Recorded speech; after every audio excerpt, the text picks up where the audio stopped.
Eu queria entrar nessa história, já que a Cida tocou no tema feminicídio.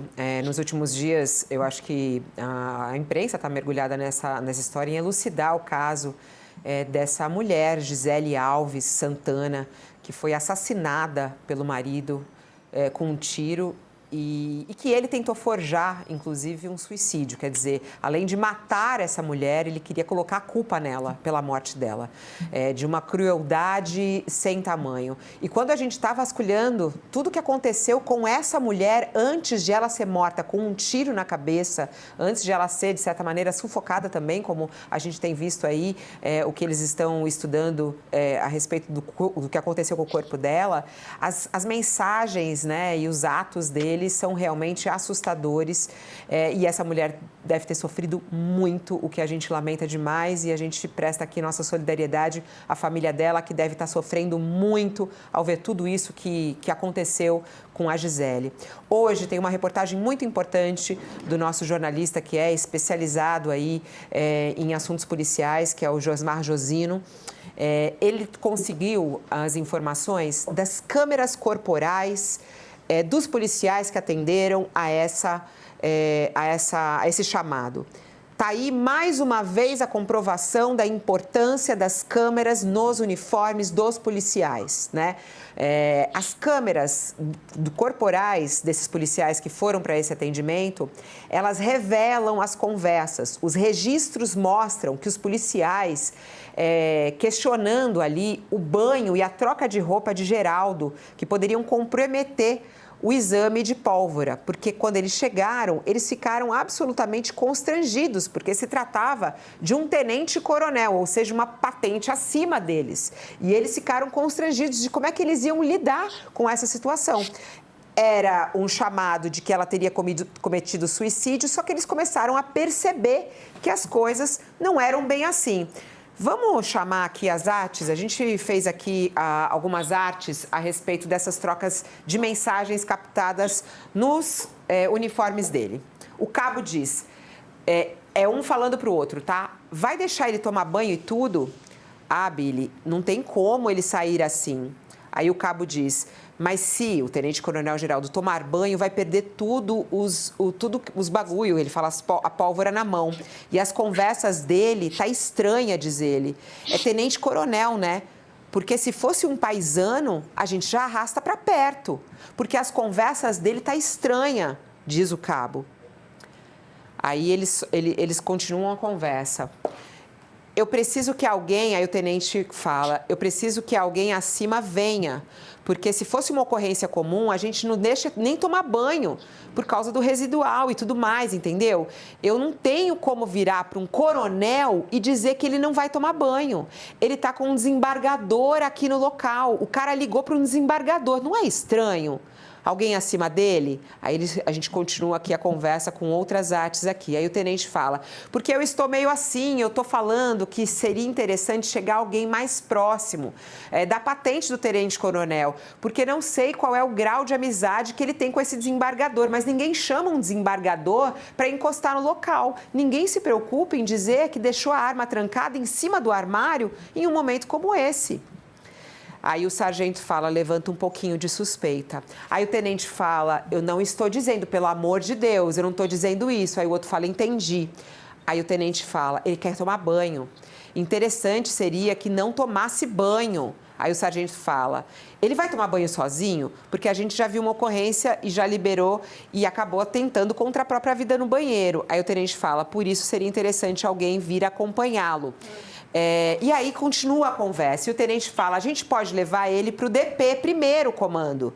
Leva ele para o HC, diz o coronel. Aí entrou o coronel. Leva ele para o HC, o Hospital das Clínicas. Tira ele do foco, complementado pelo tenente. Dá um toque no DP. Ela morreu ou não? Então, qual é a ocorrência que nós estamos vendo aqui? Aí o tenente fala, por enquanto, suicídio. Aí o coronel diz, tentativa de suicídio. Pode ser que seja confirmado, pode ser até algo mais grave. Mas, nesse momento, vamos trabalhar com essas informações. Olha a dificuldade desse atendimento. Olha a dificuldade desse atendimento. Hein, exatamente, e é um pacto ali, né? Não é o pacto da branquitude, mas é um pacto de proteção. E a gente, como Comissão Ares, nós tivemos no Ministério Público aqui de São Paulo discutindo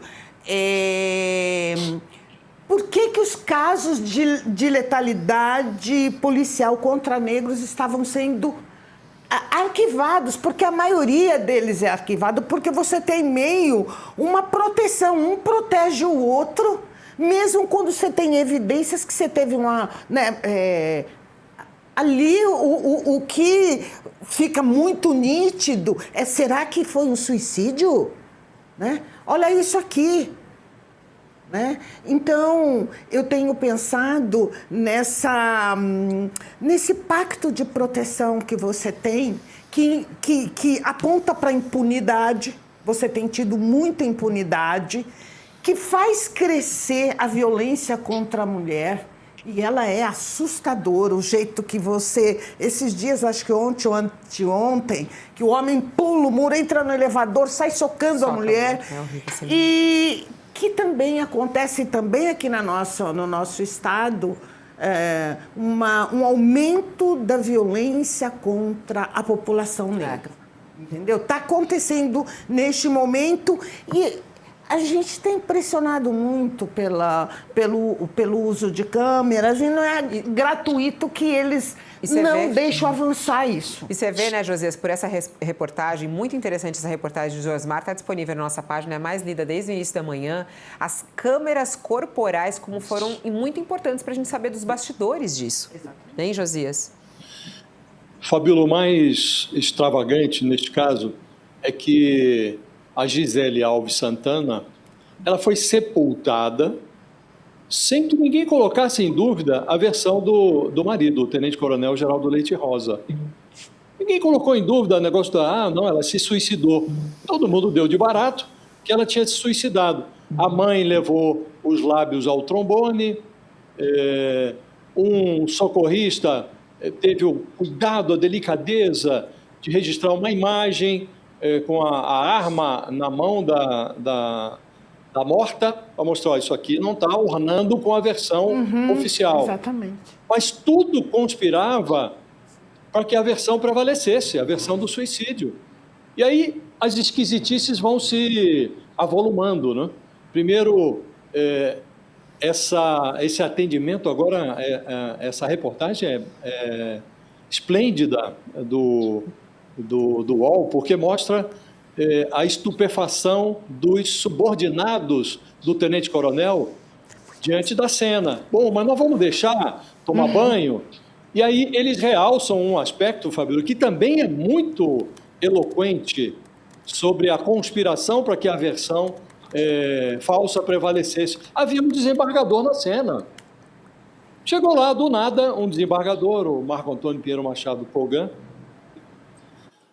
apresentado como melhor amigo do, agora vai ficando cada vez mais claro, assassino. E estava lá, na cena do crime, e aí intimidou ainda mais os subordinados do tenente-coronel. Poxa, mas se está um desembargador aqui, vamos nós nos insurgir, impedir que ele tome banho, ainda que apague os vestígios de pólvora na mão dele? Então, tudo conspirava a favor da versão do tenente-coronel. 3 mulheres da PM foram limpar o sangue no apartamento. Foram desfazer ou maquiar a cena do crime. Mulheres da PM estavam lá a serviço do assassino, para, de novo, fazer prevalecer a versão falsa do suicídio. Então, realmente, esse episódio, Fabíola, ele é exemplar. Ele é exemplar. Exatamente. Porque nós estamos diante de um personagem que se autodefine como macho alfa, que não merece, senão a pena máxima prevista para o crime de feminicídio, que é de 40 anos. Qualquer coisa abaixo disso será uma sentença mequetrefe para esse caso. Porque, além do feminicídio em si, há todo um contexto que agrava o crime. Agrava o crime, a versão falsa, a tentativa de alterar a cena do crime, a posição subalterna com que os investigadores, quem deveria estar ali para assegurar a preservação da cena, assegurar que o assassino não tomasse banho, que não fossem eliminados os vestígios do crime, tudo isso foi subvertido com a presença de um desembargador, de um tenente-coronel que não tem a menor noção das suas funções como, inclusive, oficial da Polícia Militar de São Paulo, né? Então, tudo isso, Fabíola, conspira a favor do agravamento da pena. Se tivermos, neste caso, qualquer sentença que seja inferior à sentença máxima prevista nesse crime, que é de 40 anos, nós estaremos ofendendo a inteligência alheia e o Estado de Direito. Não pode ter nada abaixo de 40 anos. E tudo conspirava para que nem a denúncia ocorresse. Porque, como disse no início, a vítima, a Gisele Alves, ela foi sepultada sem que se levantasse uma dúvida sobre a versão oficial. Ela foi sepultada como culpada, né, Josias? Ela foi sepultada como culpada. Isso é o que me deixa, assim, também... Sem dúvida. É um absurdo, porque não bastou ele matar... Ele quis pôr a culpa nela, porque a questão do suicídio é uma causa que causa muita dor na família, né? De uma pessoa que comete, que tira a própria vida. Você imagina, a gente ouviu aqui a mensagem dela para o pai. Ela tem uma filha, entendeu? Você imagina a dor. Exatamente. Por um bom período ali, as pessoas ficaram com essa dor como se ela tivesse tirado a própria vida. Isso é muito cruel, não é, Rony? Olha, Fabíola, é difícil até de falar. Acho que tem várias coisas aí. Uma, lembrando da Cida aqui, né, esse pacto, né, esse pacto de proteção. Depois que é triste imaginar que tem um modus operandi desse instinto, né, militar no Brasil, no Rio de Janeiro, como isso é comum, de forjar cenas, né? São muitos os casos, olha, são muitos os casos, inclusive pessoas que são sepultadas como culpadas, em geral com um conflito com a polícia, resistência, de negação, situações que não são vistas, que são absolutamente às escuras, a frieza de forjar.